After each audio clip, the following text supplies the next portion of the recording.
Hello everyone, good morning. Welcome back to my new mini vlog. As you can see, karon ang ilahang first communion. But before that, mag first confession sa sila. So pagkuman nila sa pagpangumpisal, nagulat na lang dayon sila para magsugod ang misa. Kung mao ni ang akong ati Anika, humana siya og pangumpisal. So waiting na lang dayon sila sa mga pari nga nagpiprepare. After a while, nagsugod na din ang mass.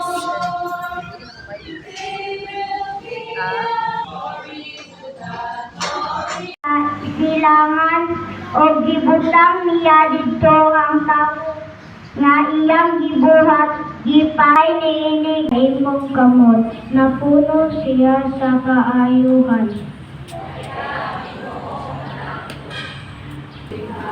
Ingon nga iya sa kalibutan. Apan gibini ko kamo gikan ining kalibutan. Busa nasilag kaninyo ang kalibutan. Hinumdumi ang akong giingon kaninyo. Walay ulipon nga labaw sa iyang agalon. Walang pangalang Ginoo. Mga teachers, mga katikista, o sa itong mga kabataan karon nga nag-first communion. Ato silang palakpakan. Yes! Kung ka or macho man ka, saot naman eh. Pagkapil na tubig na nag-minion mo, o, ba, 60 pa ba? Sa una,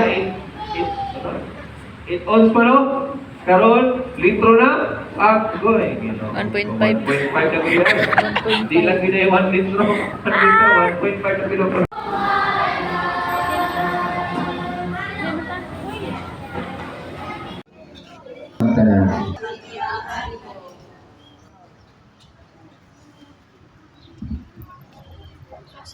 Nakitang tanan nga ni Anhik aron pagpakig ambit sa lawas o dugo ni Kristo nga magminahalay o magtinahuray. Kita kita diha sa gugma sa atong amahan, magampo kita sa Ginoo.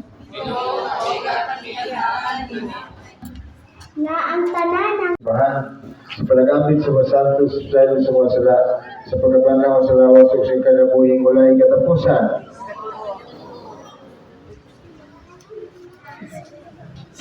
Tabang pagkamo sa tumagahong ng Ginoo, na magpalilig-anon sa kanilang ninyong ipanaan.